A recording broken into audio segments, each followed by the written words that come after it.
Good evening, everyone, and welcome to the combined meeting of Tuesday, July 12th. It's called to order. Are there any disclosure of pecuniary interest in the nature thereof? Seeing none, I would need a motion to approve the meeting agenda. Moved by Deputy Mayor, second by Councillor Giacono. Those in favor? Approved. Next up, the approval of the minutes of Finance and Admin Committee of June the 7th. Moved by Councillor Giacono, second by Councillor Lafreniere. Those in favor?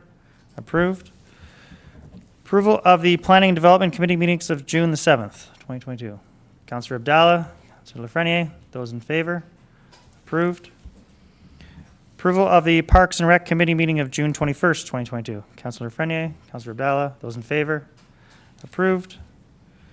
And finally, the Operations Committee meeting of June 21st, 2020.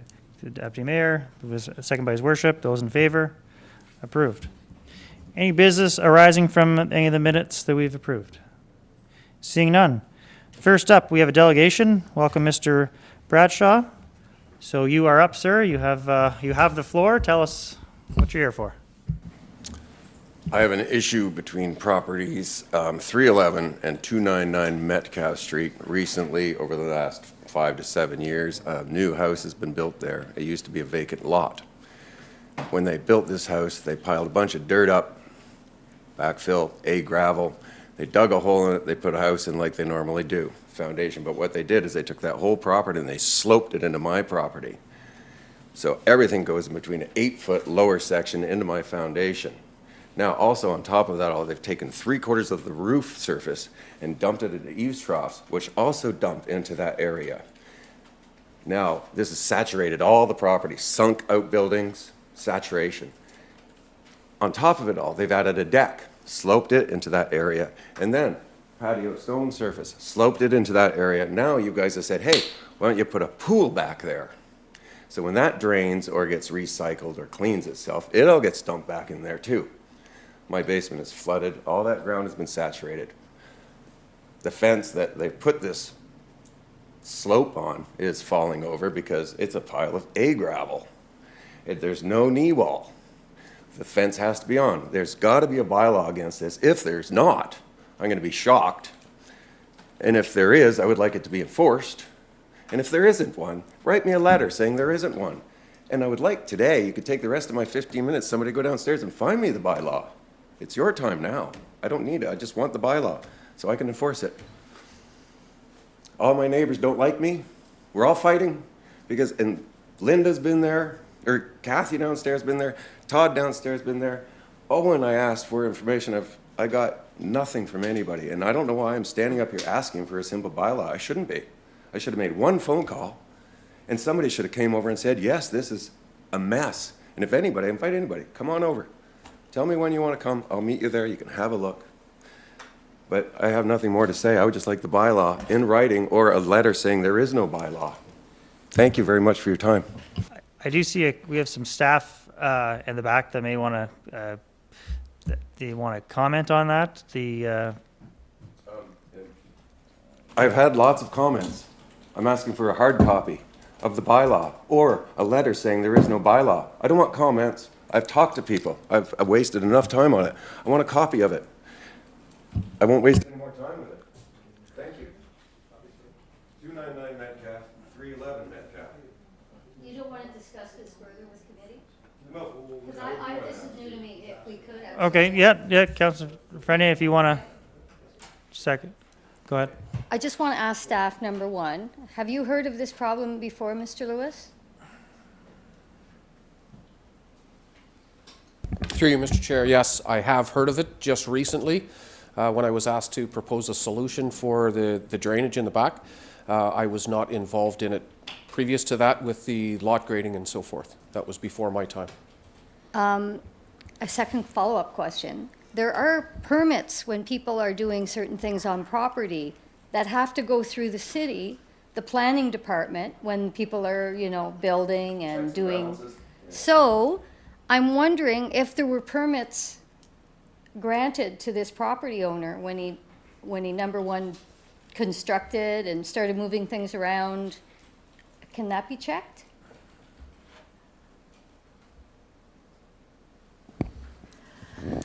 Through you, Mr. Chairman. Yes, there were building permits issued for the house and for the pool, and they meet all the requirements under the building code. And it was inspected afterwards, Ms. Sorio? Yes, Yeah. So I guess I'm asking staff, I don't think there's a particular bylaw, but there are ethics, there's planning codes that need to be followed, and obviously they've been adhered to, but if they're not working, what's our next remedy for this gentleman? through you, Mr. Chairman. There is a section in the property standards bylaw that says any downspouts have to be, diverted away from the neighbor's house, which they have been. We've had our bylaw enforcement officers, as Mr. Bradshaw said, go to the property that's next door to him. All the downspouts are pointing away from his property. The pool pump and hose is not on the side of his property. It's on the other side of the 311 Metcalf Street, and it's being pumped towards the street. So it does meet the requirements under the property standards bylaw. Now, any other time when there's a drainage issue such as this one, it becomes a civil matter. It's between the two neighbors.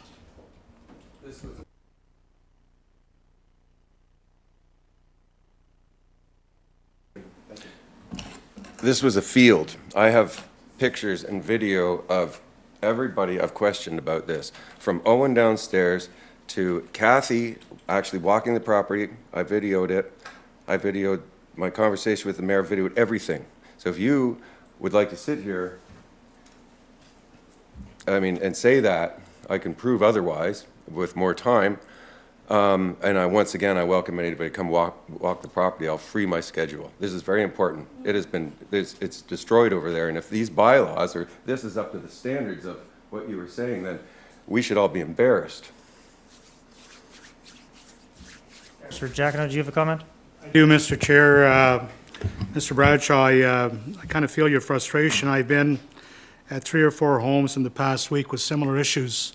A lot of them, and I'm not going to blame it on climate warming or whatever, but there was exceptional amounts of rain in the last little while, and there was an amount of erosions. It was not where you are, but further in the east end of Pembroke, where there were washouts. And I mean, similar situations where there were downspouts from eaves troughs with huge roof capacity, where the water was draining perhaps where it should not be draining, or there must be a way to reroute that water.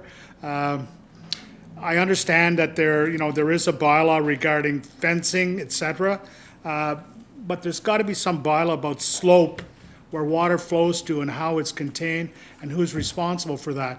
Now, whether, that, to me, even under the Building Act, it's a little vague. I've been doing a little research too, but I understand your frustration. You don't want your home moved by your basement being flooded and moved due to excessive water, whether it's from a neighbor or whether it's from Mother Nature, one or the other. But there's got to be some sort of a solution. I don't know what that is, if there is one. And the kindly answer is, well, it becomes a civil matter. And should it be a civil matter, or should it be something that we, as a community, and that you are asking, can be resolved, if I'm not mistaken? If you go up the street past Kingsman Pool, you'll see that whole neighborhood has a similar slope. There are retaining walls, and the properties, downspouts come down and go onto the green, the grass. So this lady is dumping her water into my property and then taking the city water and watering her yard. Those downspouts at the end of the garage and between the property should go to the center of the house, water her yard. So we're not using city property to do that. And it's a retaining wall. You hold that, you shore that property up, you grow a grass line on it, shore that property up, you slope this to the city property in the back where the pool's, the city property in the front where the street is, not into my property. There's a simple solution to it. Very simple solution to it. And if you walk up the street, you'll see it, house after house after house after house, where it's done properly. I used to be able to run that lawnmower down there 4 times and then go play with my children.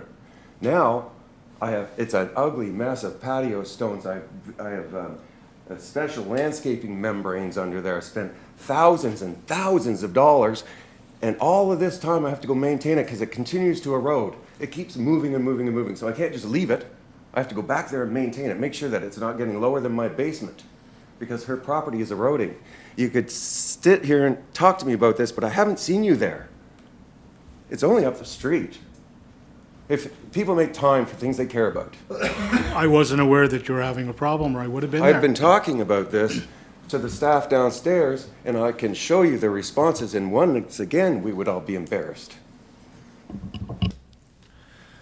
Well, I think, speaking from the chair, I know that Mr. Lewis did make a comment that he may have a possible solution in the future, that he can certainly, we can address that, or maybe there's a way, Mr. Lewis, if it's not going to be, it's something that be done this summer, we can write a letter to Mr. Bradshaw, inform him when the works will be completed. Is that something that can be done? Thank you, Mr. Chair. I have proposed a solution. Mr. Bradshaw has received a letter from me. We offered to install a dry well in the city property in behind Mr. Bradshaw's home to help with the drainage issues that are happening there. The dry well may not be 100% perfect when we get those huge amounts of rain, but they will definitely help with the drainage issues there. So the dry well will collect the water that's already laying on top of the surface and festering mosquito breeding and put it into a nice cement drain. Is that what you're saying? So it does the same thing down there. It does nothing. I don't really care what's going on in the city property in the back. And you said that you did an investigation. And if you did an investigation, why didn't you talk to me? Through the chair, I had staff. Brad Fott met with you on site, and I'm under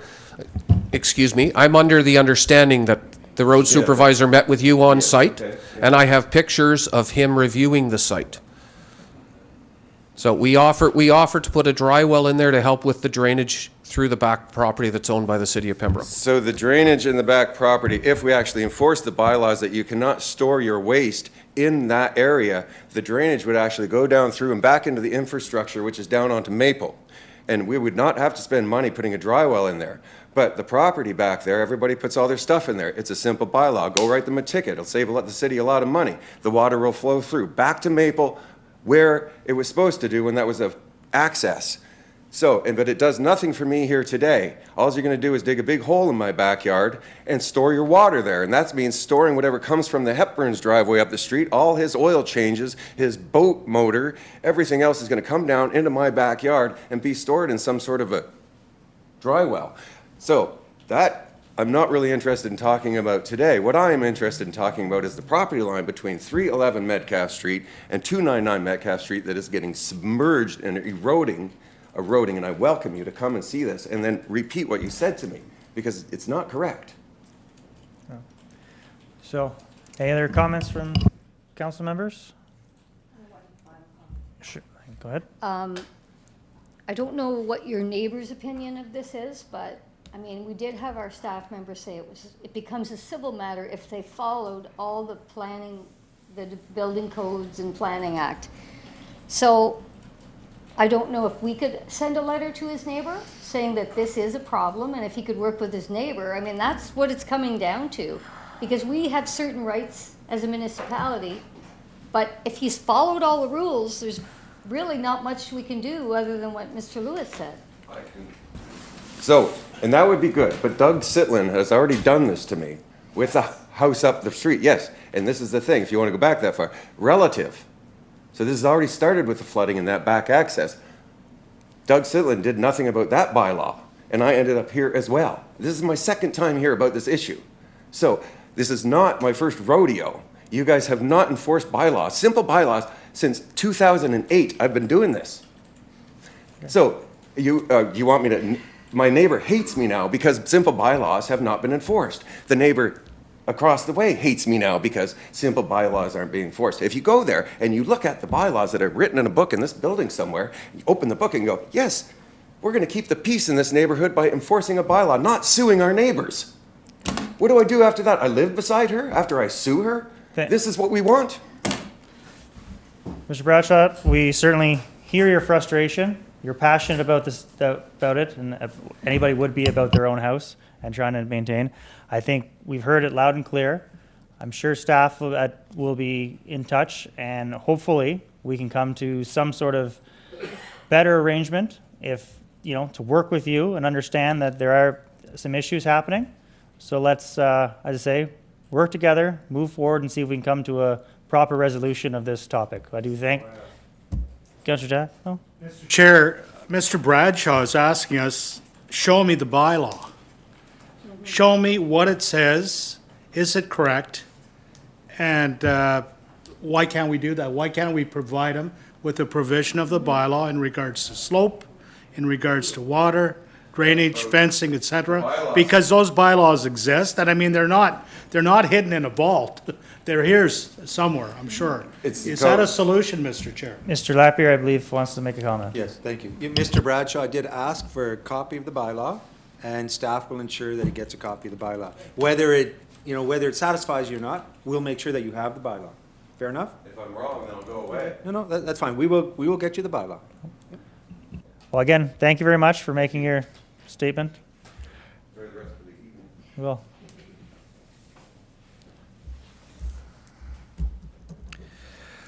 All right, moving on.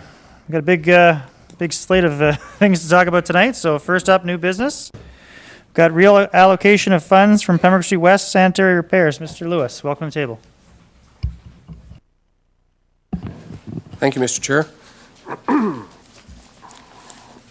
The Operations Department recommends that committee approve the reallocation of approximately $450,000 from various capital accounts for the Pembroke Street West sanitary sewer repairs from Reynolds Avenue to Forest Road. Recently, sinkholes have appeared on Pembroke Street West between Reynolds Avenue and Forest Road. The sinkholes have been repaired. Staff investigations into the cause of the sinkholes have determined that approximately 91 meters of sanitary sewer main has deteriorated and is at risk of continued failures. There is the possibility of damaged properties if repair works are not completed in the immediate future. When sinkholes develop again, this will compromise the Pembroke Street West, ISIP, rural and northern funding stream projects that are continuing this year. Procurement and coordination of the repaired works will be undertaken along with the Pembroke Street West road reconstruction and the adjacent city projects in the area. Road reconstruction is anticipated to start in 2 to 3 weeks. The anticipated budget required is in the magnitude of $350,000 to $450,000. The estimate could be significantly reduced based on the coordination of the works, mainly for traffic control, removals, and restoration activities. Relocation of funds recommended and reviewed by the Treasurer will include roughly $275,000 from the Nelson Street Phase 2 reconstruction that was not awarded this past spring, $95,000 from the annual storm sewer rehabilitation project, almost $67,000 from the annual sanitary sewer rehabilitation line item, and Forest Road storm sewer project surplus. Thank you, Mr. Chair. Deputy Mayor. Thank you, Mr. Chair. This matter speaks to the importance of the asset management that we've spoken of as a council so many different times, as well as spending money on our aging infrastructure as a priority for this council, as a primary focus for this particular council. Having said that, I would move that we approve the reallocation of the funds from the various accounts as already mentioned for this project that must proceed. Councillor Frenier. I'll second that motion. Further discussion? Seeing none, call to question. Those in favor? Approved. Next up is the Melton Street Water Main Reconstruction, tender contract number 22-1030. Mr. Lewis. Thank you, Mr. Chair. Committee, the Operations Department recommends the following. Committee approve award for the Melton Street Reconstruction, tender contract number 22-1030 to Bonashare Excavating, Inc. in the amount of $1,312,797.75 plus HST, that being the lowest responsive and responsible bidder. Committee approve additional expenditures in the amount of $75,000 for a contingency allowance. Total value of the recommendations equal $1,387,797.75 plus applicable HST. The contract includes the replacement of the water main on Melton Street from O'Brien Street to Cooper Street, as well as full-width pavement restoration. The contract was publicly advertised and tendered. One bid was received. Tenders were opened at a virtual meeting on June 30th and were evaluated by the city's treasurer and the manager of operations. Only one bid was received, and the value is included in the department's recommendation. This value was corrected due to a mathematical error, and the corrected value is noted in the report. McIntosh Perry, the design consultant, reviewed and analyzed the bid and noted that the submitted bid is 3% lower than the engineer's estimate, which was based on recent submitted construction prices. Staff and the consultant reviewed the priority and did a risk analysis of not completing the project. The recommendation is to proceed with the project due to the numerous water main breaks within close proximity to each other, the age of the existing water main, and the expense of restoration after each of those repairs. Additionally, the next break along this main could require a more significant repair, needing the water main to be shut off for a longer duration, affecting the residents. As part of the 2022 capital budget, roughly $1.05 million was identified for the Melton Street water main replacement. Project costs as tendered, including contract and field administration, construction, additional expenditures, net HST, totaled just over $1.45 million, representing a budget shortfall of approximately $407,000. This shortfall can be funded from the Nelson Street Phase 2 reconstruction project, which did not proceed with construction this year due to budget constraints. As is typical for underground infrastructure projects, the approved noted total includes the award of contract administration services to McIntosh Perry based on the value submitted with their design proposal. Thank you, Mr. Chair. Councillor Bell? I'd like to motion we accept the recommendation for the Melton Street reconstruction tender, the amount of $1,387,797.75 plus applicable HST. Councillor Freni? A second? Okay. Further comment? Seeing none, call to question. Those in favor? Approved. Next up is the traffic bylaw 2020-64 amendment to designate Fraser Street a one-way. Mr. Lewis. Thank you, Mr. Chair.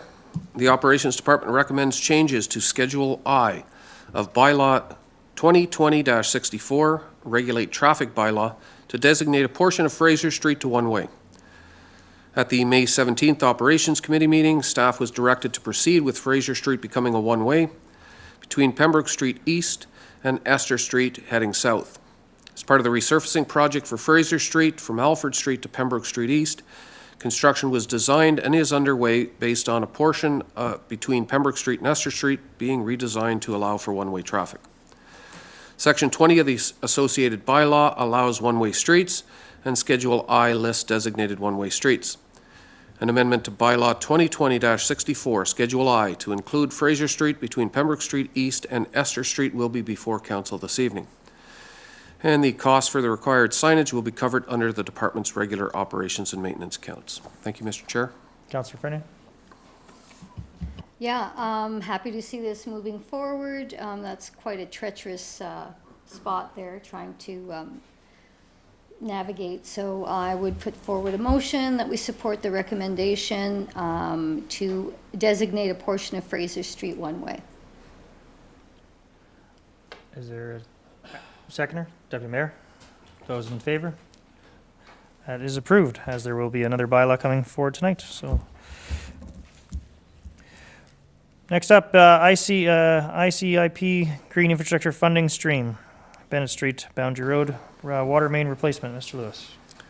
Thank you, Mr. Chair.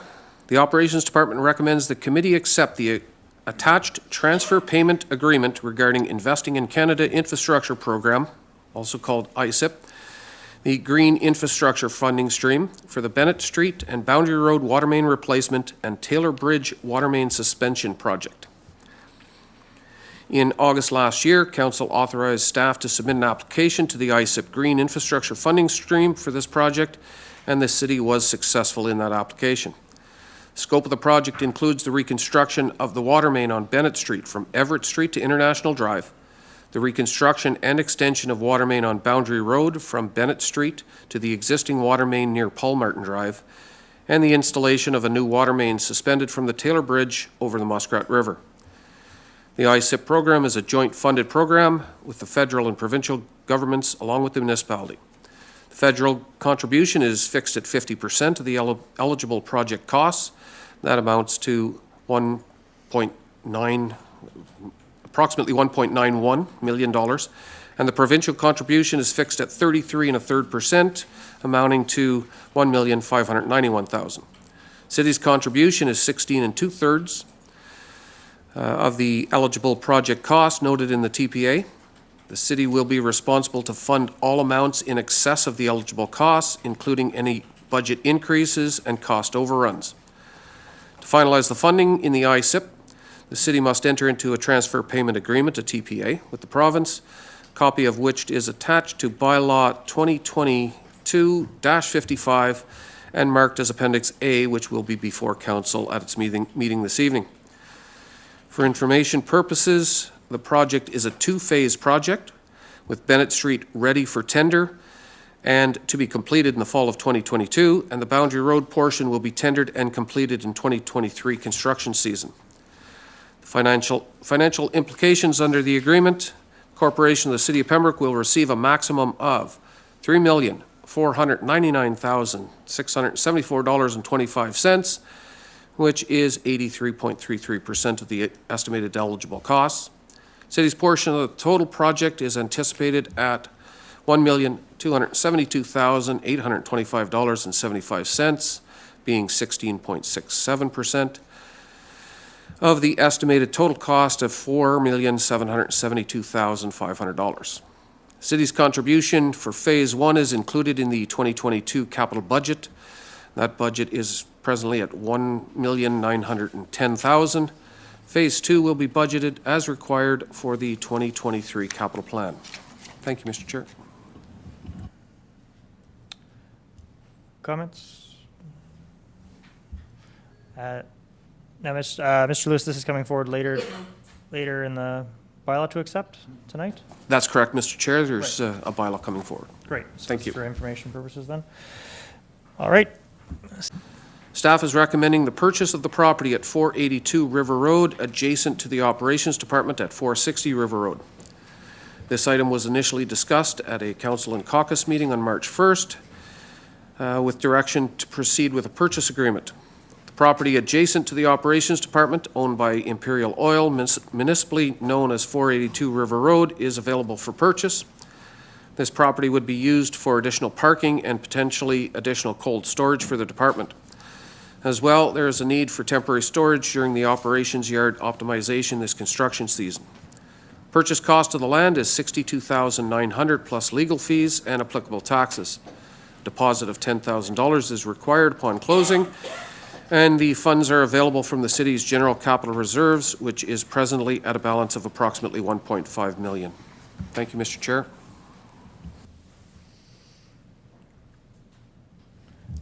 Councillor Frennie?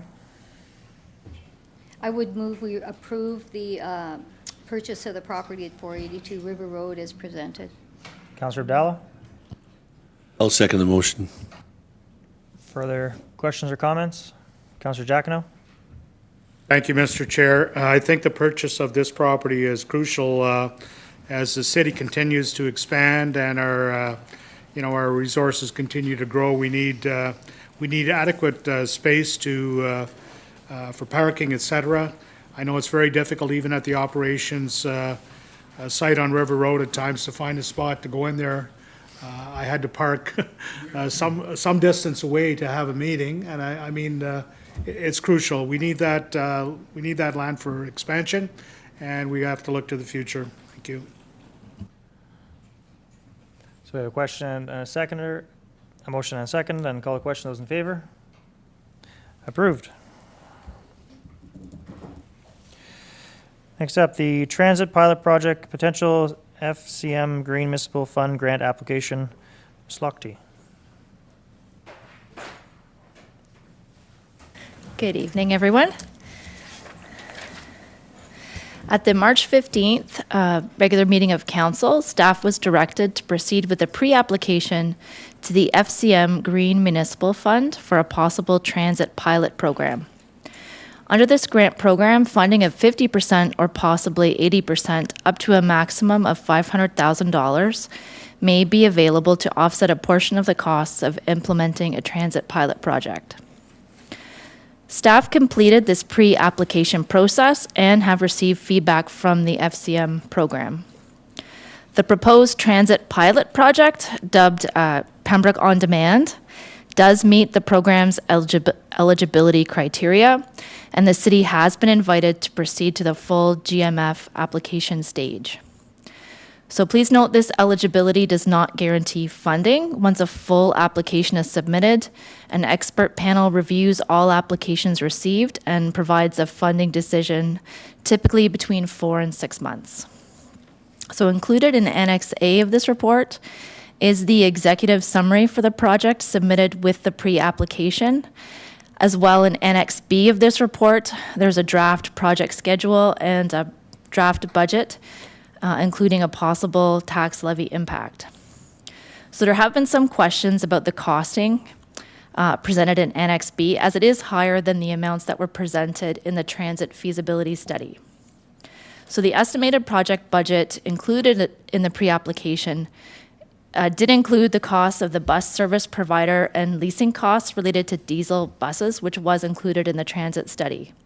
But over and above these costs, there would be additional costs to the city, which we would incur if we were to move forward with this project, which include leasing costs for garage space, contracted project management to oversee the project, branding and development of promotional materials, advertising and promotion, branding, sorry, said that already, legal costs, time from the operations and recreation staff to maintain stops and signage, banking fees, transit software, insurance, as well as miscellaneous printing and supplies.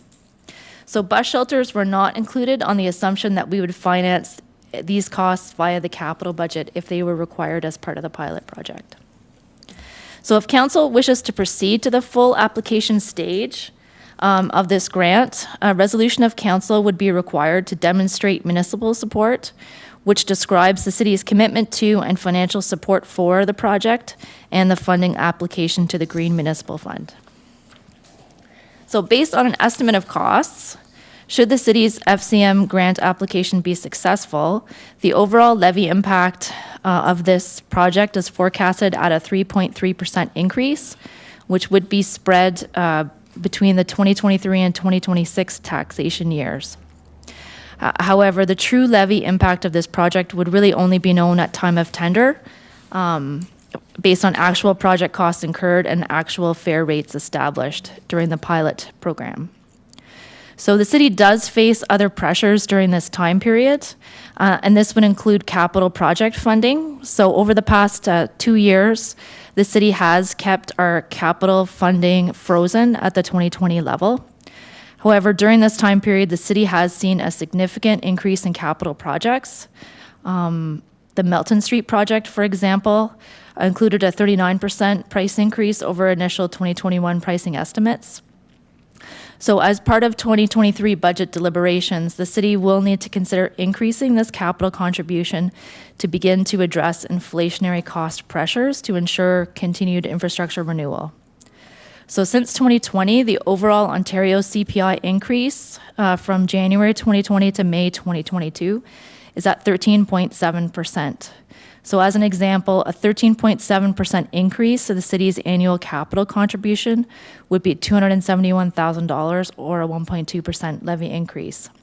So I'm not saying that this will be included as part of the budget, but it certainly will be something staff will consider as we prepare our 2023 budget for presentation to council.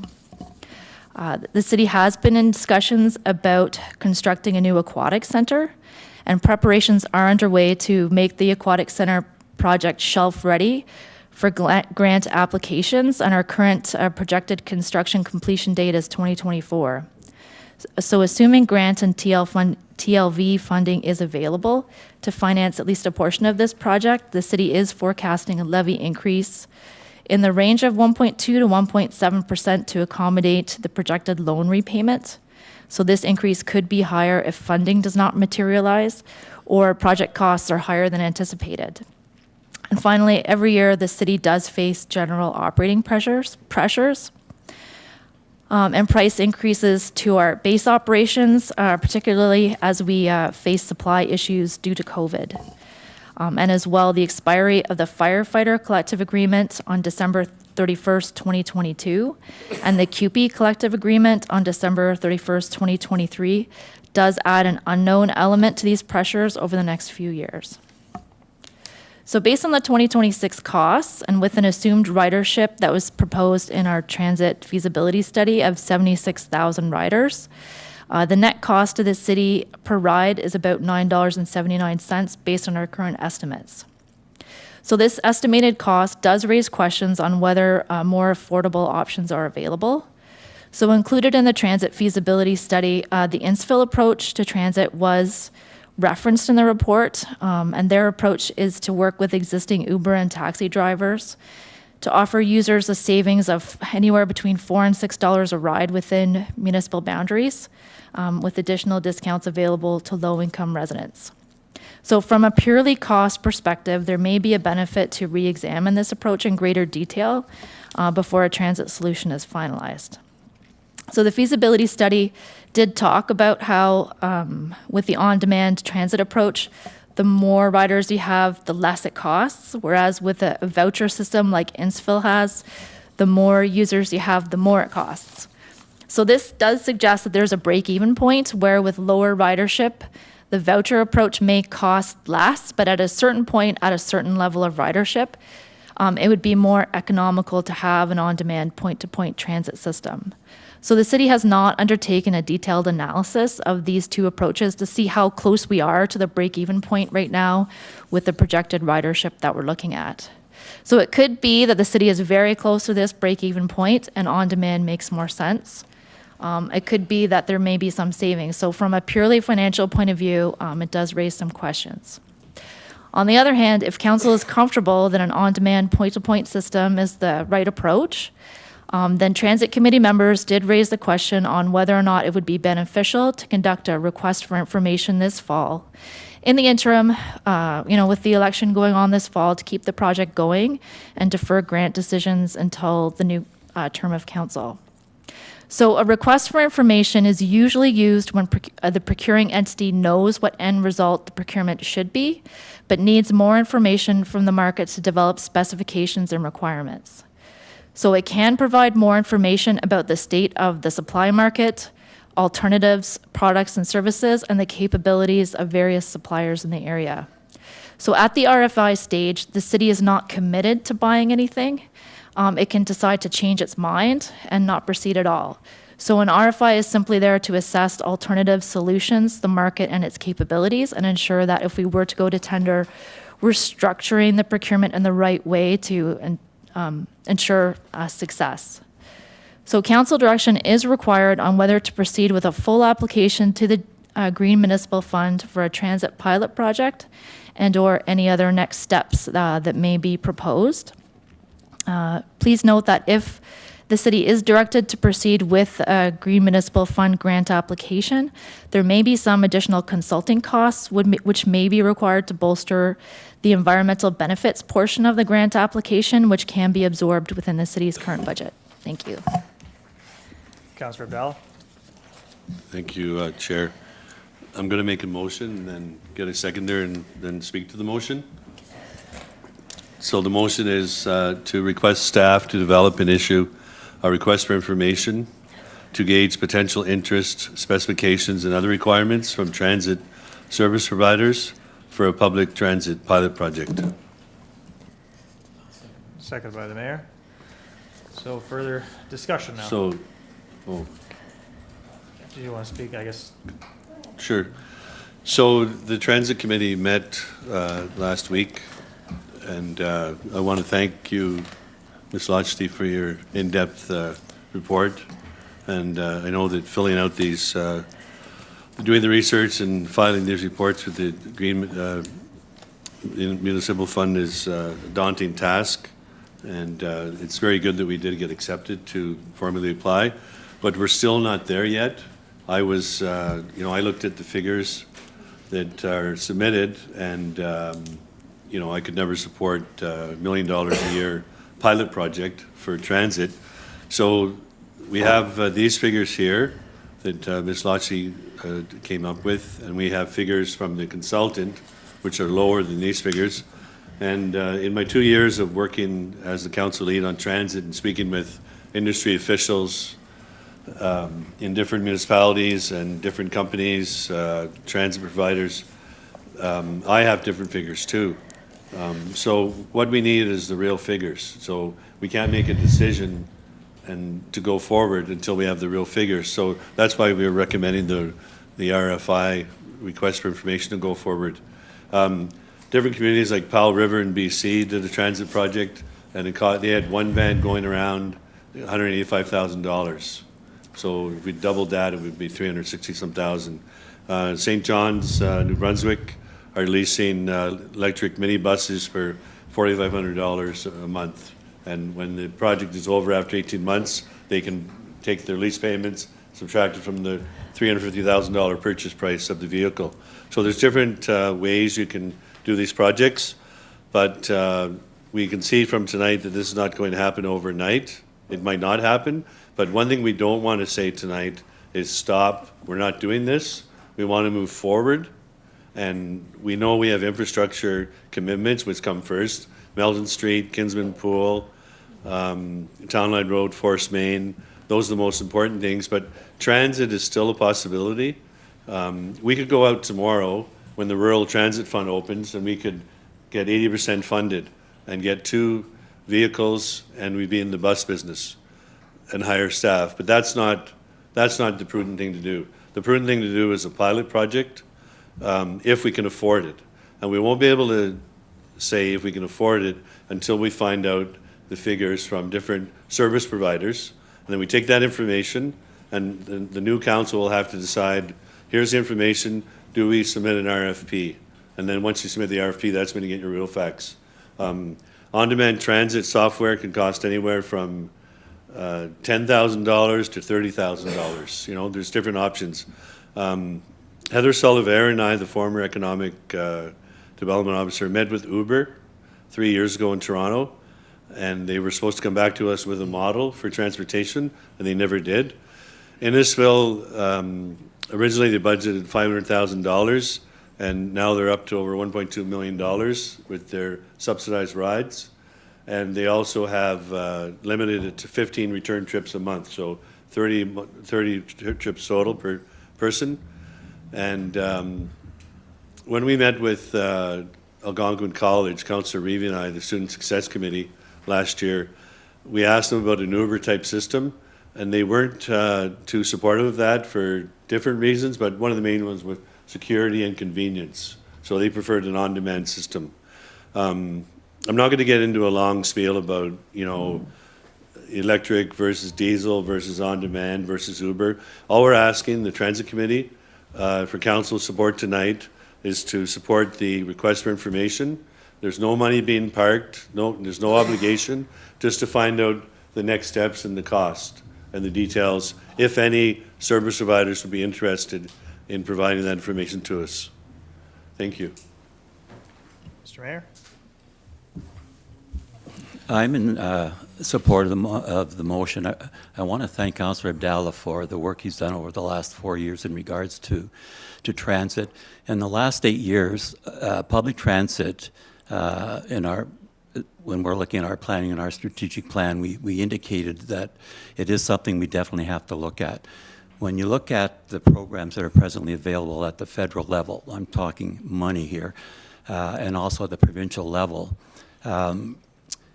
we really don't know where the province is going. We know they are spending big bucks on public transit in the large municipalities. And we don't know what their budget is going to be. It should come out sometime in August. Will there be incentives again? Because I know smaller municipalities such as ours are definitely looking at public transit for several reasons. And one of them, again, is because when you look at the makeup of our area, we are going to be growing. You know, that's definite. It's a case of when we're looking at the information here, we can see the costs. I think the costs that the treasurer has put forward are realistic in these times.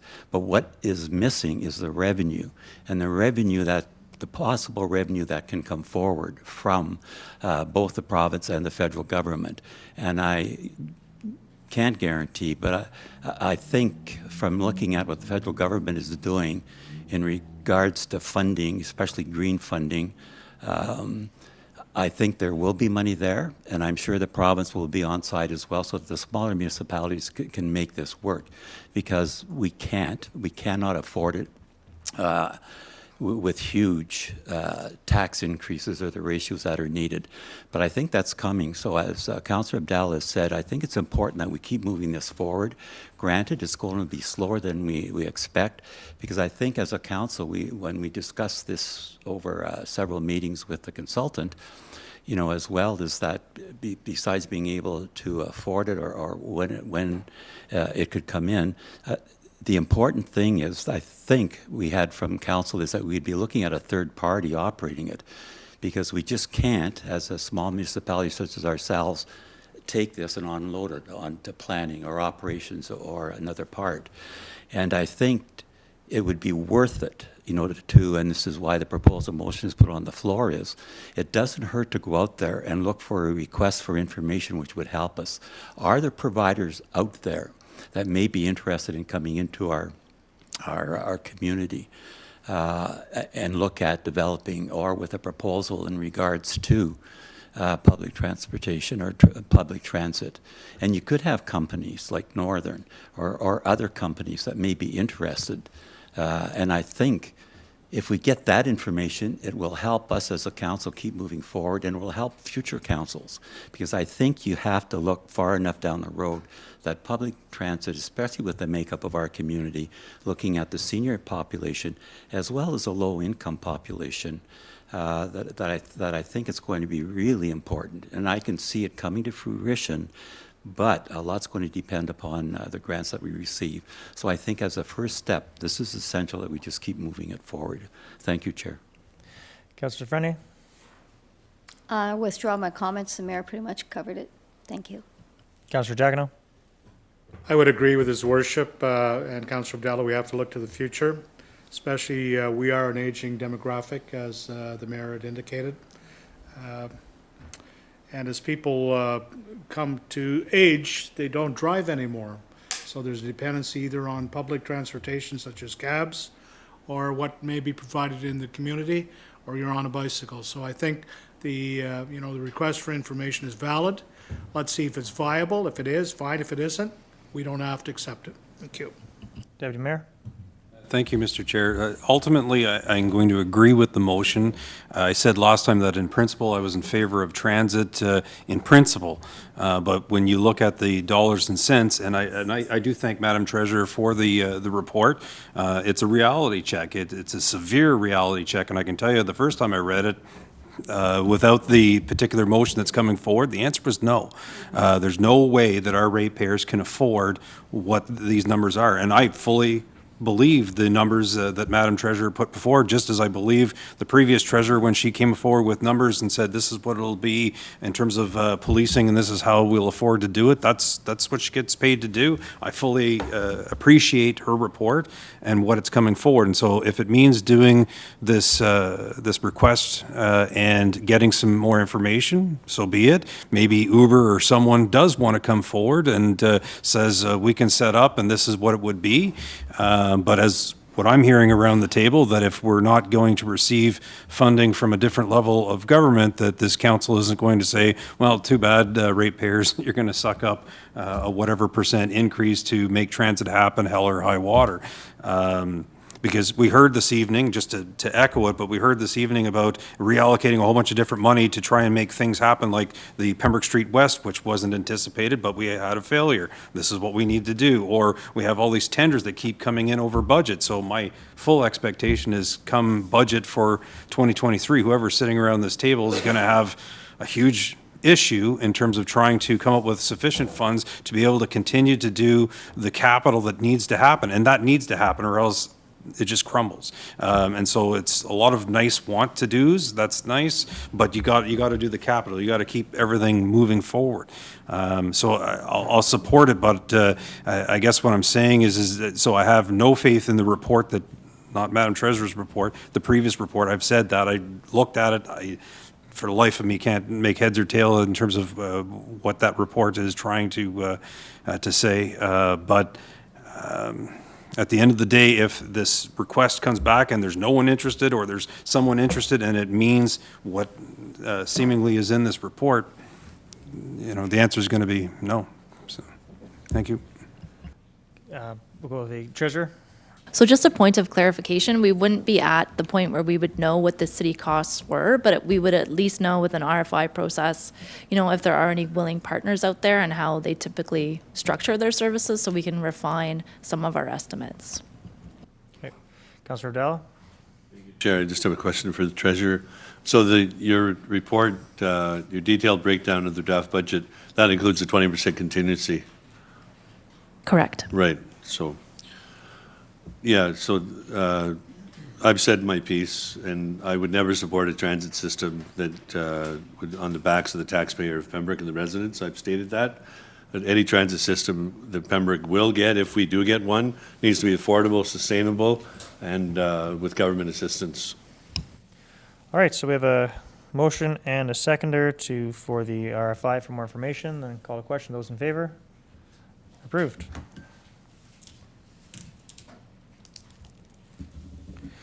Next item, the 2023 budget timelines. Ms. Lochte. So staff is seeking approval of the attached 2023 budget schedule. So staff has prepared a schedule of the 2023 process with timelines adjusted to accommodate the appointment of committee chairs and vice chairs on November 29th. So it is pushed a few weeks later in the midpoint of the process. And with this schedule, we would be able to accommodate proposed dates for budget deliberations on January 16, 18, and 20. So there is no financial impact associated with this decision. This is just here for council committee feedback. Any comments about the proposed budget dates?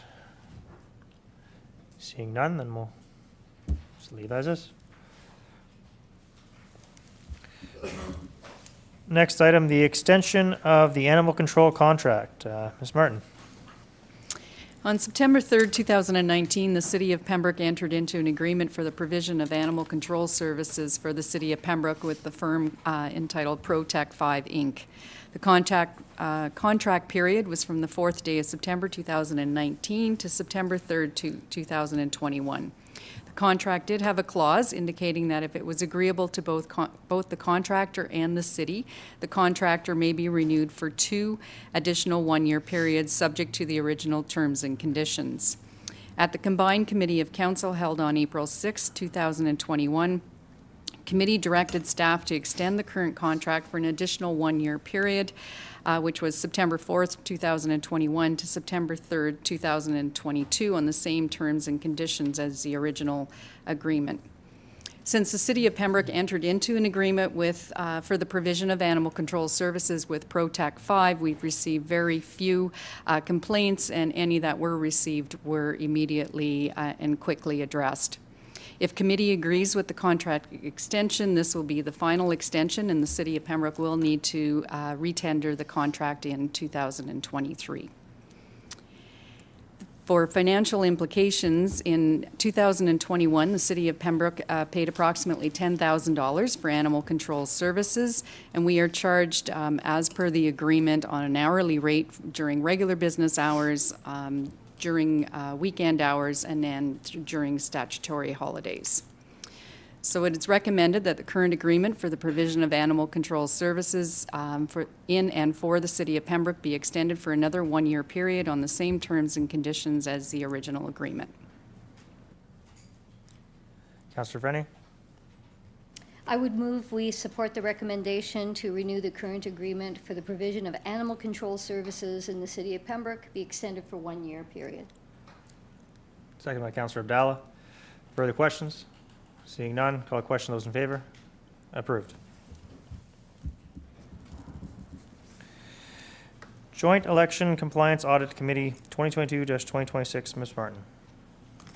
All municipalities and school boards in Ontario are required by the Municipal Elections Act to establish a compliance audit committee prior to October 1st in an election year.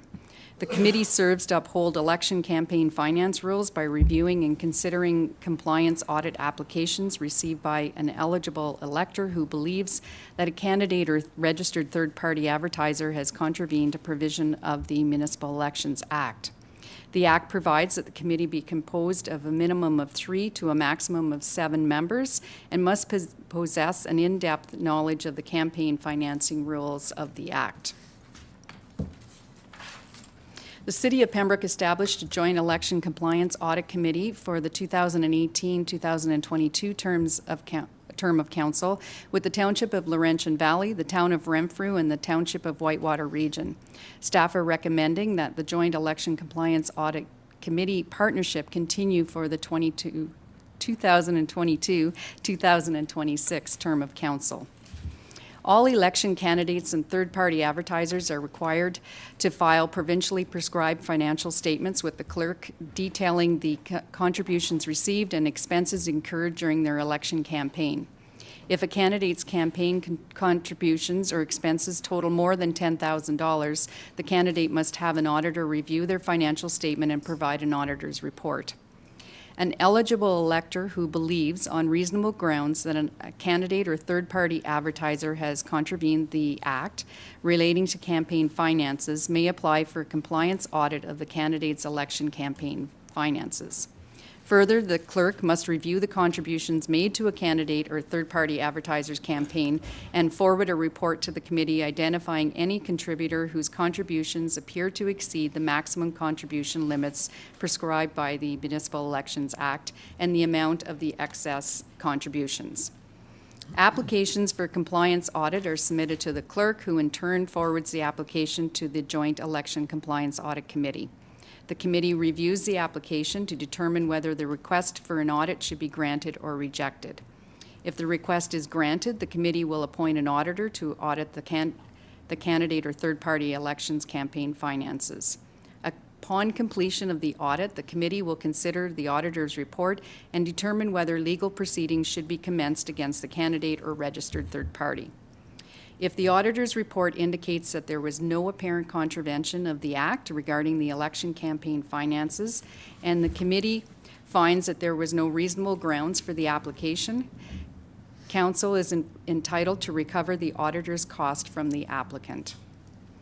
Financial implications: the municipality from which the complaint originates is responsible for any costs resulting from a review of the application submitted to the Election Joint Compliance Audit Committee. So the recommendation is that committee approve the Joint Election Compliance Audit Committee with the Township of Laurentian Valley, the Town of Renfrew, and the Township of Whitewater Region. The terms of reference are attached to the report for the 2022 to 2026 term of office to support the city's obligations under the Municipal Elections Act, and that a bylaw to establish and appoint members to the Joint Election Compliance Audit Committee for the 2022-2026 term of office, which is November 15th, 2022 to November 14th, 2026, be approved. Councillor Freni? I would approve the creation of the Joint Election Compliance Audit Committee as presented. Second by Councillor Abdallah. Further comments or questions? Councillor Jacquino? Thank you, Mr. Chair. As the Compliance Committee will deal with the municipal election, which is wholeheartedly taking place within our community, I would assume that those that are elected to the committee, to the Audit Committee, will be residents of the City of Pembroke. Ms. Martin? As this is a joint committee, there are representatives from each of the municipalities, so we will have a member on the committee, Mr. Les Scott, who was a former councillor with the City of Pembroke. Thank you. Any other further questions? Seeing none, then call to question. Those in favor? Approved.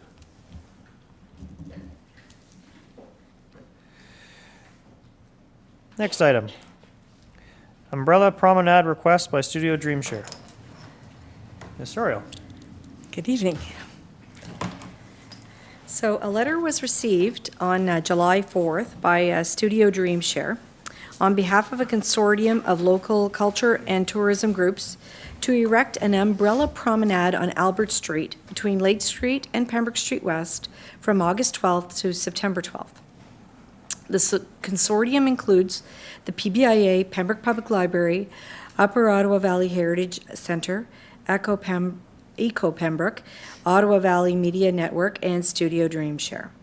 And the consortium has planned special events for this summer to help tourism recover from the pandemic. And as part of these events, they would like to erect this umbrella promenade. So the height of the structure from the bottom of the umbrella to the street is 5.5 meters, and the total height of the structure is 7 meters. The structure is a standard galvanized steel gantry girder, similar to that which you would see at Blues Fest or a large concert stage. The umbrellas themselves will be attached with zip ties to the aircraft cables. An engineer will provide the weight calculations and affix the correct gauge of aircraft cable once the location, length, and width is approved. So the chief building official has indicated a building permit will not be required. However, there are several issues that have come about regarding this proposal. The first is we consulted Ottawa River Power Corporation, and they indicated that a 5-meter clearance from their poles and associated overhead lines on Albert Street will be required. But based on the 7-meter height of the structure and the 5-meter clearance to the hydro lines, this hydro line clearance cannot be met. The operations department has an issue with illumination, so the umbrella promenade would be located lower than the streetlights, and illumination from the streetlights would be blocked. Thus, illumination for pedestrians and motorists would be impaired to unacceptable levels due to this structure. Thirdly, the posts for the structure would have to be located on the road right-of-way and not on the sidewalk, which is shown on the attached drawing. The sidewalk must maintain a width of 5 feet for accessibility purposes. So if the posts are on the roadway, then all the parking on Albert Street would be eliminated for this month. The businesses on Albert Street may have concerns with the loss of parking for the month. The fire department's apparatus will be able to travel the roadway as the highest fire vehicle is well under the 5.5 meters to the base of the umbrella. The issue would be setting up the aerial for firefighting and rescue purposes. The proposed means of hanging the umbrellas would not allow for the deployment of the unit. However, there are ample spaces in parking lots if incidences were to occur after hours. The fire department would not be able to deploy their equipment in the parking lots during business hours. This response is specifically for the Albert Street location. And if approved, an encroachment agreement with the city must be entered into to permit the umbrella promenade. An engineer's report would be required indicating the safety of this structure, and it would be attached to the encroachment agreement.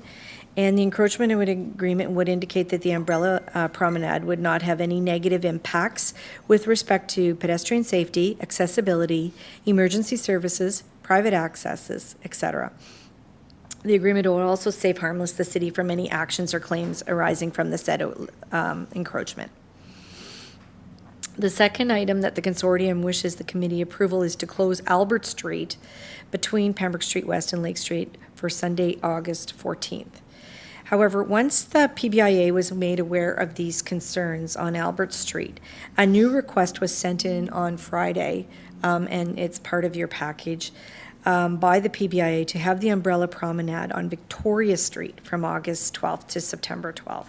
And they would like to now close Victoria Street instead of Albert Street, but on Saturday, August 13th from 3 p.m. to 6 p.m. for buskers and theatrical performances. There would be no cost associated with this particular project to the city. So in regards to recommendations, firstly, staff cannot recommend the approval of the umbrella promenade on Albert Street due to the fact that the Ottawa River Power Corporation clearance of 5 meters from the hydro lines cannot be met. Illumination of the street will be impaired to unacceptable levels, and the fire department could not deploy their equipment in the parking lots. So now that a new request has come in from the PBIA for Victoria Street instead of Albert Street, Staff has not had a chance to review it, but it's being recommended that this committee may want to consider giving approval in principle, subject to allowing staff to work with the PBIA and ORPC to ensure that all concerns are met. And lastly, approval is required to close Victoria Street between Pembroke Street West and Lake Street on Saturday, August 13th from 3 p.m. to 6 p.m. Councillor Abdallah? Thank you, Chair. Thank you, Ms. Soriel. So I was talking to Bethia Summers, the manager of the PBA, yesterday, and today I was talking to Cameron Montgomery of Dreamshare Studio. First of all, I want to congratulate Cameron, thank her for coordinating, and her colleagues for coordinating the grant. They got $70,000 for Culture Week, the library, the Upper Ottawa Valley Heritage Centre, formerly the Chambly Trail Museum, the PBA, and Eco Pembroke, and Ottawa Valley Media Network, and Studio Dreamshare. This is a consortium that they came up with, and they all agreed to put their events in. And the highlight's going to be the August 20th Multicultural Festival at the amphitheater in the waterfront. So this is another example of entrepreneurship and artistic minds led by Cameron and such that have come to return to Pembroke, to settle here, to make it an even better community. And I'm fully supportive of a umbrella promenade on Victoria Street if ORPC and the Operations Department give it the go-ahead. In speaking with Cameron and Bethia, the grant money covers all the price of the umbrella and the frame that they have to attach it to. If this does go forward, down the road, once the city of Pembroke redesigns Albert Street, which is the gateway to the waterfront, the promenade could be moved there, and they would just have to rent the frame, probably, or they might find funds to buy it. So this is another destination event, tourism event, economic development, arts. It's a great thing. So I would motion that we accept the recommendation of Victoria Street and the street closure upon approval of the City Operations Department and ORPC.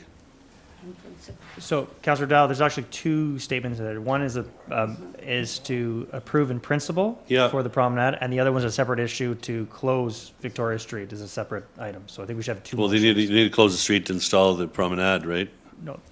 Okay. There's a closure requested for. Okay, so the motion to accept the promenade, umbrella promenade, upon approval of the Operations Department and ORPC.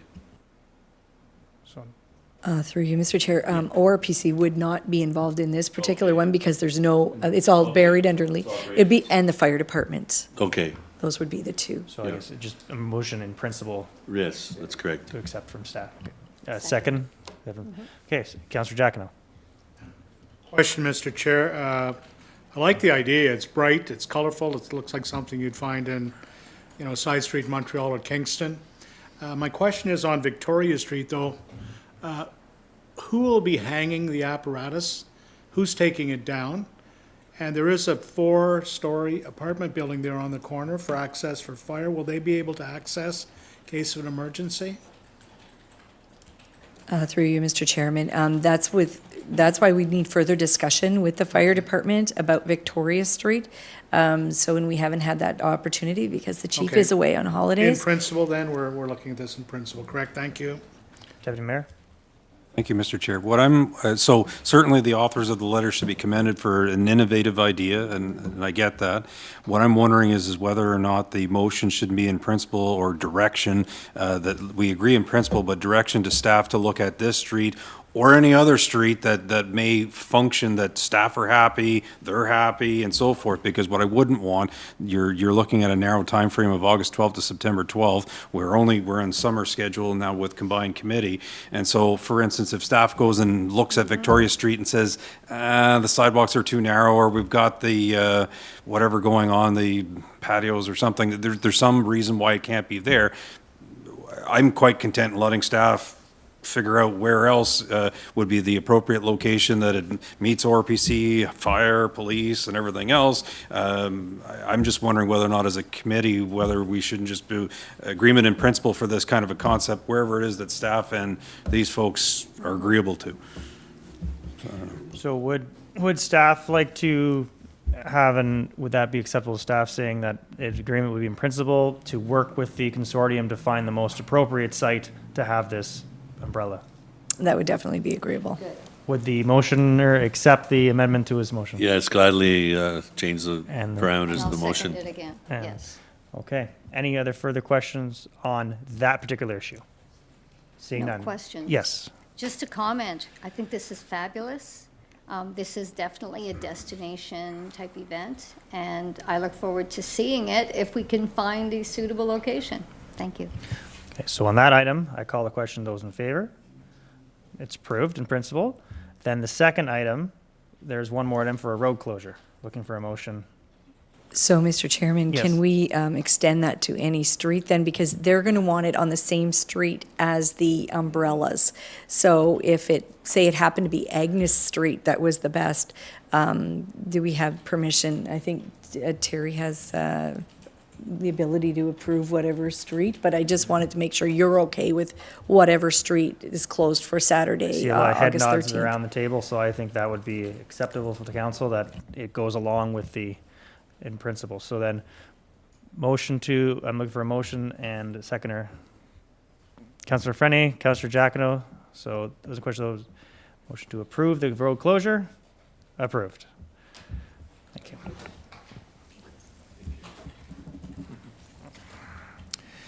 Next up, the request to lease parking lot at the corner of Lake Street and College Way. Mr. Lapierre. Yes, Mr. Chair.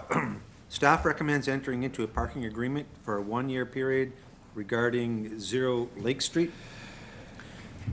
In 2021, the city and TSH Lake Inc. entered into a one-year lease for that particular area regarding 12 parking spaces. And it provided additional parking for residential units located at 320 Lake Street and 164 Christie Street. So we have been in discussion with the owner of those buildings, and he would like to continue the leasing agreement. We're suggesting a one-year lease for this year because there's the council's direction is to review the adjacent property to be developed as a trailhead for Algonquin Trail. So we thought once that's up and we see how much space we need, then council could consider a longer-term lease next year. So that's the thought process regarding that. And with respect to financials, it would be on the same basis as last year's agreement for $350 plus HST for parking space. So that would be $4,200 for the year plus HST. And the leasee would maintain the spaces, so they would do the winter operations, and they would pay the city $800 for moving and preparing granulars that are on site already. You may recall last year we did, as part of Rogers Hometown Hockey, we did develop an access from that parking area to College Way. So we just need to just relocate those materials, and they're willing to compensate the city for that. Motions? Councillor Abdallah? Motion to accept the recommendation of renewing the parking agreement. Deputy Mayor? Second? Thank you. Those further question? Or, no, see none? Call the question. Those in favor? Approved. Next up, the proposed Pembroke Police Services mural. Mr. Lapierre. Okay, so staff is seeking direction regarding a request from Council's Heritage Mural Committee in the placement of a new mural comprised of 3 storyboards on Victoria Hall. And the intent of the mural is to commemorate the original police force, which was established in 1878 and disbanded in 2013 when the city transitioned to OPP policing services. And you do have a copy of the detailed request, and I have circulated a mock-up of the proposed mural. So the mural committee has also indicated that they have sufficient funds in their budget to undertake the works, therefore they will not be making a request of council. And perhaps Councillor Abdallah may have additional comments, as he is the council's representative to the Mural Committee. Thank you, Chair and Mr. Lapierre. So I'll pass around the mock-up here that we have, if you can see it here. And what this is going to go, it's going to go on the roadway that was closed off between the Victoria Hall building, where the Active Living 55 Plus Center is, and the grind. It's going to go on the wall there. This is a mural to commemorate the Pembroke Police Service. And this was actually planned, this has been on the books since 2015. And it's not a full-blown mural, it's more of a storyboard. There's going to be a picture of the Pembroke's first constable with his bicycle, along with a list of former City of Pembroke police chiefs.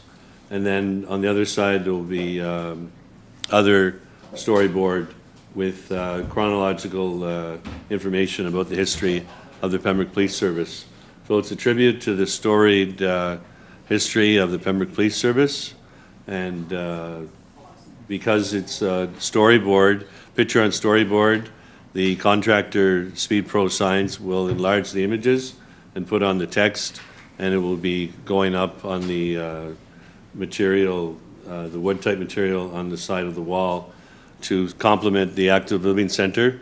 And the Active Living Center have been contacted, and the library and the grind, and they're very glad to see this this going up. And this is the original site of the Pembroke Police Station. So the funds are available in the budget, and I want to commend the committee chaired by Pam Dempsey with Dennis Corrigan and Jane Kilman for their very diligent and hard work on this mural and all the other murals. Every summer we're restoring murals with the budget that the City of Pembroke give us for this outdoor art gallery. A lot of history and detail goes into these murals, and it's going to be nice to see this one go forward because it's been planned for a number of years. If anybody has any questions. The, yeah, call a question, anything, comments? So about- I'll motion that we approve the mural on the site of the Active Living 55 Plus Center building. Ben, call a question, those in favor? I have a question. Sure. Okay, Councillor Giacono? I think it's very important that we recognize the police services in Pembroke. The Northwest Mounted Police were established in 1873, precursor to the Royal Canadian Mounted Police. And I believe that we had a police force prior to that. So there's a lot of history within our community that deals with policing. And I think that it would be a real honor to have Chief Jetty, I believe it's Jetty's photo there, and recognizing the Pembroke logo of the shields or the flash patches that so many police officers wore. So I think we should be very proud of that, and that'll again be part of the tremendous pride that we take in our community. Thank you. Okay, so again, call a question, those in favor? Approved. Mr. Chair, if I could add, just for the Yep. benefit of anybody that may be listening in on this, you have it in your report, but just a note of interest, that the first constable was hired at a salary of $400 per year, which is just under $1.10 on a 365-year basis. The good old days. That good old inflation. All right, next up, the request for road closure, July 23rd and August 27th. Mr. Lapierre. Yes, you do have before you two individual requests, one from the PBIA, and that one is to close Albert Street from Pembroke Street West to Lake Street on Saturday, July 23rd from 9 a.m. to 5 p.m. for a downtown Saturday street party and sidewalk sale. And the second one is from Little Things Canning Company, requesting permission to close Church Street between Renfrew Street and Pembroke Street West on August 27th, 2022, from 11 a.m. to 9 p.m. for a Church Street party. And the PBIA is in support of that particular request. So you have two before you. Councillor Abdallah? Motion to accept the two road closures on the date specified. Mayor, second by the mayor. Any further comments or questions? Seeing none, I call the question. Those in favor? Approved.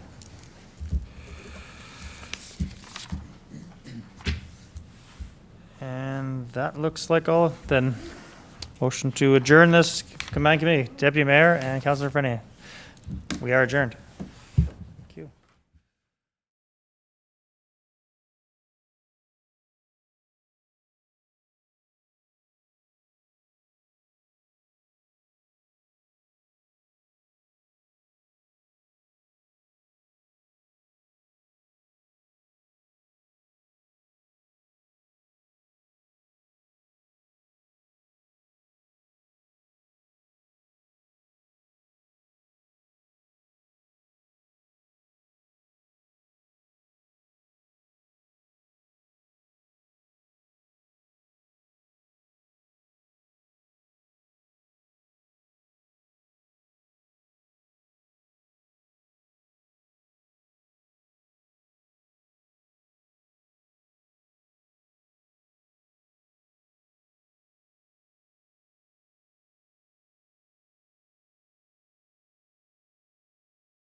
I'd like to call this council meeting of Tuesday, July the 12th, 2022 to order. Before we start, I want to offer my sympathy and condolences on behalf of council to the family of former councillor Terry O'Neill, who passed away July the 5th. Councillor O'Neill served as a councillor for 20 years from 1994 to 2014. And Terry was a dedicated councillor who, with great passion, championed the needs of the young people in our community. So as we begin this meeting with a prayer and reflection, I'd ask that we reflect on the memory of Terry O'Neill.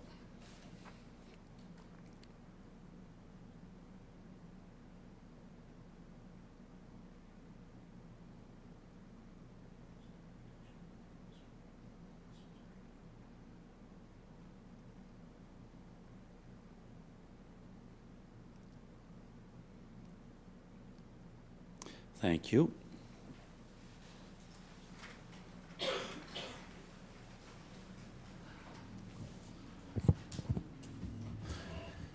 Is there any disclosure of pecuniary interest and general nature thereof? Seeing none, could I have a motion to approve the minutes from our regular meeting of council, which was held on June the 21st, 2022? Moved by Councillor Plummer, seconded by the Deputy Mayor. All those in favor? Carried. Adopting the minutes from our Finance and Administration Committee meeting, which was held on June the 7th, 2022. Moved by Councillor Plummer, seconded by Councillor Lafreniere. All those in favor? Carried. The Planning and Development Committee meeting, which was held on June the 7th, 2022. Moved by the Deputy Mayor, seconded by Councillor Giacono. All those in favor? The Parks and Recreation Committee meeting, which was held on June the 21st, 2022. Moved by Councillor Lafreniere, seconded by Councillor Abdallah. All those in favor? Carried. The Operations Committee meeting, which was held on June the 21st, 2022. Moved by Councillor Abdallah, seconded by Councillor Lafreniere. All those in favor? Carried.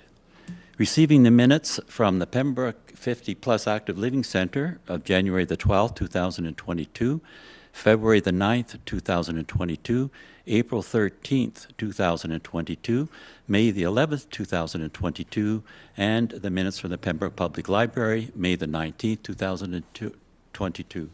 Moved by Councillor Plummer, seconded by Councillor Abdallah. All those in favor? Carried. Committee reports. Combined Melton Street Water Main, Deputy Mayor. Thank you, Your Worship. Moved by myself, seconded by Councillor Giacono, that tender number 22-1030 for Melton Street Water Main Replacement be awarded to Bonashare Excavating, Inc. for an estimated contract value of $1,387,979.75 plus applicable HST. Thank you. Comments? Okay. Seeing none, all those in favor? Carried. Bylaw 2022-53, Councillor Lafreniere.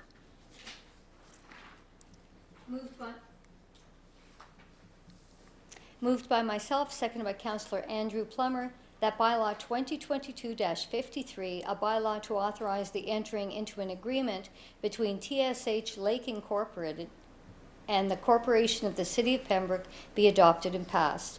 And further, that the said bylaw be signed by the Mayor and Clerk and sealed with the seal of the Corporation. Thank you. Comments? This was covered in the previous meeting. Thank you. All those in favor? Carried. 2022-54, Councillor Abdallah. Thank you, Your Worship. Moved by myself, seconded by Deputy Mayor Ron Gervais, that bylaw 2022-54, a bylaw to establish a joint election compliance audit committee and appoint committee members as required under the Municipal Elections Act 1996, as amended, be adopted and passed, and further, that the said bylaw be signed by the Mayor and Clerk and sealed with the seal of the Corporation. Thank you. Comments? This is part of the Ontario Municipal Elections Act and was discussed and presented previously at the previous meeting. Thank you. All those in favor? Carried. Bylaw 2022-55, Councillor Plummer. Thank you, Worship. Moved by myself, seconded by Councillor Lafreniere, that bylaw 2022-55, a bylaw to authorize the entering into a transfer payment agreement for the Investing in Canada Infrastructure Program, ISIP, Green Stream between Her Majesty the Queen and the Right of Ontario and the representative of the Minister of Infrastructure and the Corporation City of Pembroke be adopted and passed, and further said bylaw be signed by the mayor and clerk and sealed with the seal of the corporation. Comments? No? This was discussed at the previous meeting. Thank you. All those in favor? Carried. Bylaw 2022-56, Councillor Giacono. Thank you, Your Worship. Moved by myself and seconded by the Honorable Deputy Mayor that bylaw 2022-56, a bylaw to authorize the execution of the necessary documents to transfer ownership of 482 River Road from 172965 Canada Limited to the Corporation of the City of Pembroke be adopted and passed, and further, that the said bylaw be signed by the mayor and clerk and sealed with the seal of the corporation, and awaiting your signature, Your Worship. Thank you. Comments? Discussed earlier, Your Worship. Thank you. Bylaw 2022-57, Deputy Mayor. Point of order, Your Worship, we didn't call a vote on that one. All those in favor? Carried. Thank you. Deputy Mayor? Thank you, Your Worship. Moved by myself, second by Councillor Giacono, that bylaw 2022-57, a bylaw to amend bylaw 2020-64, being a bylaw to regulate traffic in the city of Pembroke, be adopted and passed, and further that the said bylaw be signed by the mayor and clerk and sealed with the seal of the corporation. Any comments? Discussed earlier this evening, Your Worship. Okay. All those in favor? Carried. Mayor's report. I was pleased to represent council at the town of Petawawa's 25th anniversary celebration, which was held on June the 30th. The Lieutenant Governor, the Honourable Elizabeth Dodswell, was the main speaker, and she and Mayor Sweet broke ground on a new welcome station along the Algonquin Trail and planted a tree to commemorate Her Majesty the Queen's Platinum Jubilee. Again, COVID-19, a reminder that we are still in the pandemic, and the COVID-19 transmission and activity is still occurring in the city and across the country. The Renfrew County District Health Unit continues to encourage residents to use preventative measures to reduce the spread of the COVID-19. That would include getting vaccinated, wearing a mask in indoor public spaces, practice frequent hand hygiene, and stay home if you are sick. So please, everyone, stay safe. Any notices of motion? Seeing none. Councillor reports, updates. Councillor Giacono. Thank you, Your Worship. I was pleased to represent you at the 2 Canadian Mechanized Brigades change of command ceremony that was held on June 30th, 2022. The outgoing it was between Colonel J.E. Landry and Colonel J.E. McKean, who is the incoming officer. Both of these senior officers have served with exemplary efficiency, serving Canada and its people. They also have had numerous tours overseas, whether it was Afghanistan, Bosnia, Herzegovina, and they spent time on special task forces. There was 350 approximately soldiers on parade, male and female, and it was just something to see the great discipline that is there in the Canadian Army. We should all be proud of. As well, there was a couple of retirees, the chief warrant officers. The outgoing sergeant major was warrant officer J.G. Lemon, and the incoming sergeant major was chief warrant officer D.J. Crawford. Although these are non-commissioned officers, which means they're not of the rank of lieutenant and up, these are the senior NCOs that will often advise the colonel of the regiment or the brigade commander on certain operations. They're skilled. They'd be sort of like our CAO, I guess. We'd come to him looking for information, and a good commanding officer will always look to his chief warrant officer. We should be very thankful, of course, Your Worship, that CFB Petawawa just being up the street from us. We know that over $300 million in expendable income comes from there. We have businesses on our main street that are sort of been sparked from the military families that have been at CFB Petawawa.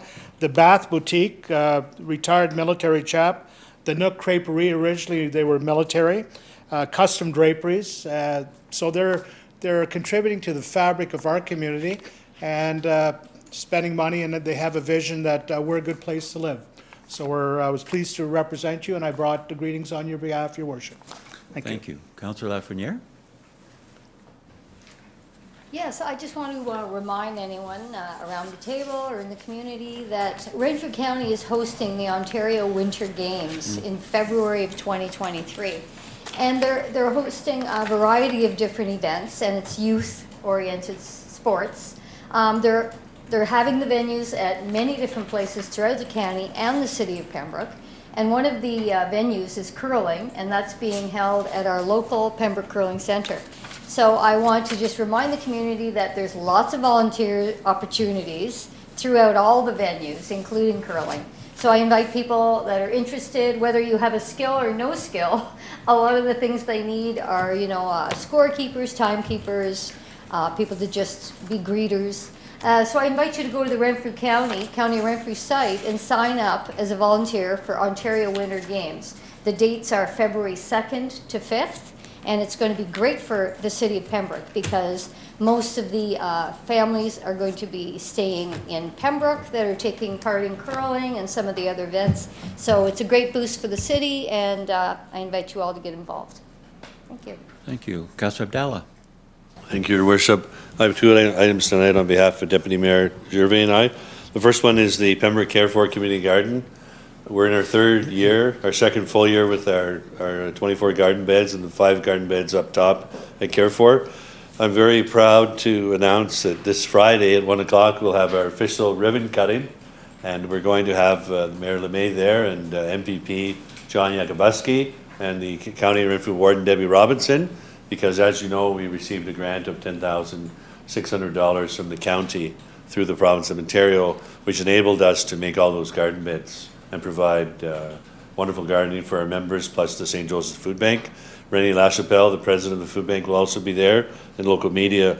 So we invite anyone in the community to come to the garden at on the corner of Deacon and River Road, and you can drive in on Deacon and park in the grass. At 1 o'clock, we'll have our official ribbon cutting. So very proud moment for the whole community because it's all a community effort, The second item is also on behalf of Deputy Mayor Gervais and I. We sit on the Waterfront Arboretum Committee, and also on behalf of Fred Blackstein. And Fred sent an email here. He will be coming before council on August 9th to request approval for the waterfall design that you see on your screen there. This, I'll read a little history about this. The Arboretum Committee preliminary plan endorsed an illustration of a fountain flanked by rose gardens.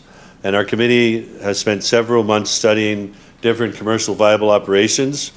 We finally determined that the conventional fountains just don't fit the rugged environment of the mighty Ottawa River backed by the Laurentian Hills, or foothills or mountains if you want to call them that. Fred's wife, Barbara Blackstein, an accomplished oil painting artist, did this wonderful design for us. And the image that you see is going to be presented to council and to seek council's approval. This is a proposed feature is a pondless recirculating system not connected to municipal water and sewer. Pondless systems offer safety and low maintenance with a number of patented features which have been shared to us by different suppliers locally and from Southern Ontario. So this is going to be a tranquility water design, waterfall. We're not going to put any name on it. This is everyone's waterfall, and if any group, Wounded Warriors, the Pembroke Legion, seniors group wants to go there and contemplate, there'll be benches and local other rocks around it like feldspar, and it's just going to be a peaceful place for people to go and contemplate and tranquility, and it's going to be everyone's water design, and it's going to be 5 feet high, local quarry stone, and it's a remarkable rendition of what we're going to have there. It's going to be located near the book tree off to the back on an angle, and it's going to be very beautiful. So far we have $25,000 committed to this, all through donations. The Pembroke Legion has donated $5,000. The Community Foundation has donated funds. Also, a private donor has donated a large sum of money. so it will not cost the residents of Pembroke any money. We've already been contacted by a local landscape company who are going to have offered to provide in-kind donation for labor and material for most of the construction. They were involved in the amphitheater construction years ago, and the committee will cover all the cost of materials. So it's going to be a beautiful water feature. Fits in with our landscape and the Arboretum, so it's going to highlight the Arboretum. So we'll be coming to council on August 9th to seek approval, and Fred Blackstein will be sitting here with another update, and we encourage council members to come down to the waterfront and see what we've done so far. And, you know, so many people go there, and tourists, and it's just going to be fabulous. So thank you, Your Worship. Thank you. No further comments? Okay, we'll be moving into a closed session. Deputy Mayor. Thank you, Your Worship. Moved by myself, seconded by Councillor Jacquino, that this meeting become a closed meeting to discuss a position, plan, procedure, criteria, or instruction to be applied to any negotiations carried on or to be carried on by or on behalf of the municipality or a local board. Thank you. All those in favor? Okay, we'll now move into a closed session. Thank you.